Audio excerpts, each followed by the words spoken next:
کہ رسول اللہ صلی اللہ علیہ وسلم نے جب ریاست مدینہ قائم کی، یہودیوں کو مدینہ سے نکالا،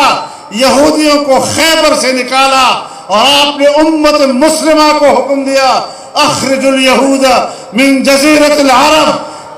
یہودیوں کو جزیرہ عرب سے نکال باہر کر دو۔ میرے آقا نے تو یہودیوں کو جزیرۃ العرب سے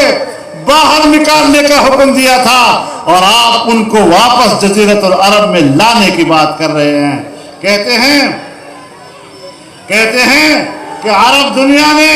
تو ان کو تسلیم کر لیا، عرب کے حکمرانوں نے مانا ہوگا، لیکن عرب کے عوام نے نہیں مانا، امت مرمی نے نہیں مانا، امت مسلمہ نے نہیں مانا۔ اور آج بھی فلسطین کے اندر،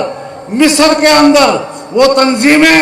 اپنی آزادی و حریت کی بات کرتی ہیں، امت مسلمہ کے موقف کی بات کرتی ہیں۔ لہذا میں آج اس عظیم الشان اجتماع کی موجودگی میں عرب سربراہوں کے، مختلف مملکتوں کے سربراہوں کے